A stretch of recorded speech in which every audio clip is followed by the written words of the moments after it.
নমস্কার বন্ধুরা, recipes with সানভিকাতে আপনাদের সবাইকে স্বাগত জানাই। আশা করি আপনারা ভালো আছেন।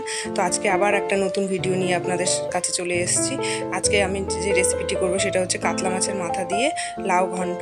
রেসিপিটি খুবই টেস্টি লাগে, খেতে দারুণ হয় আর খুব কম সময় হয়ে যায়। তো রেসিপিটি আসুন তাহলে শুরু করছি। তো প্রথমেই আমি কাতলা মাছ নিয়ে নিয়েছি, মাথা নিয়ে নিয়েছি। কাতলা মাছের মাথাতে নুন হলুদ মাখিয়ে নিয়ে আমি এটাকে তেলে ভেজে নেব। লাল করে একটু ভেজে নিতে হবে। এই রেসিপিটা করতে খুব বেশি সময় লাগে না, খুব কম সময়ে হয়ে যায় এবং ঘরোয়া কিছু উপকরণ দিয়ে কিন্তু এটা খুব সহজে হয়ে যায় আর খেতেও তেমনই টেস্টি হয়। তো আপনারা অবশ্যই এটাকে একবার হলেও বাড়িতে ট্রাই করবেন। তো দেখুন আমার মাথা ভাজা হয়ে গেছে, আমি এগুলোকে তুলে নিচ্ছি। আমার ভিডিওগুলো যদি আপনাদের ভালো লাগে তাহলে আপনারা প্লিজ লাইক, শেয়ার, কমেন্ট এবং ফলো করবেন, যাতে আমি নতুন নতুন ভিডিও আপনাদেরকে দেখাতে পারি।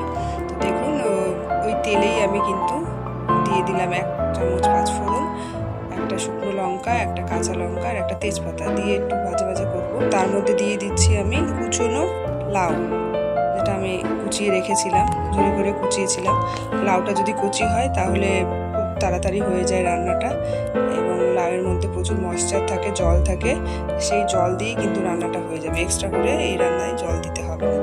তো নাড়াচাড়া করার পরে আমি একটু ঢাকা দিয়ে দেবো।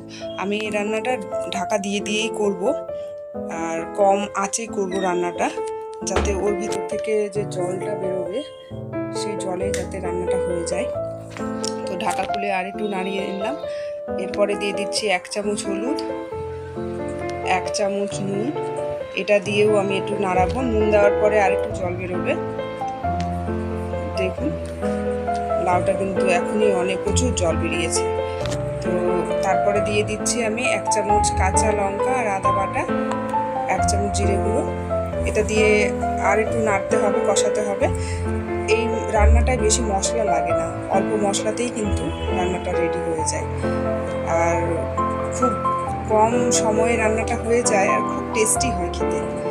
আর এই যা গরম পড়েছে, এই গরমে এরকম রান্না, হালকা রান্না খেলে শরীরটাও ভালো থাকে।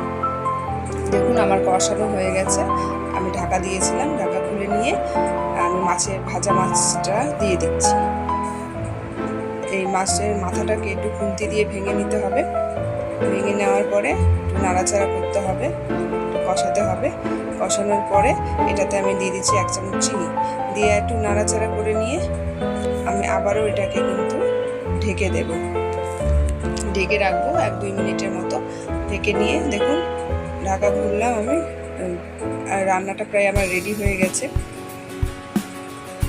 এই রান্নাটা অবশ্যই আপনারা একবার হলেও বাড়িতে করবেন, খুব ভালো লাগবে, খেতে খুবই টেস্টি হয়। তো ঢাকা খুলে আমি এবার সবার শেষে দিয়ে দিচ্ছি 1 চামচ ঘি এবং 1/2 চামচ মতো গরম মশলা গুঁড়ো। এটা দিয়ে একটু নাড়াচাড়া করে নিয়ে আমার কিন্তু রান্নাটা রেডি। আমার রেসিপিগুলো যদি আপনাদের ভালো লাগে প্লিজ তাহলে লাইক, শেয়ার, কমেন্ট করবেন। আমারও ভালো লাগবে এবং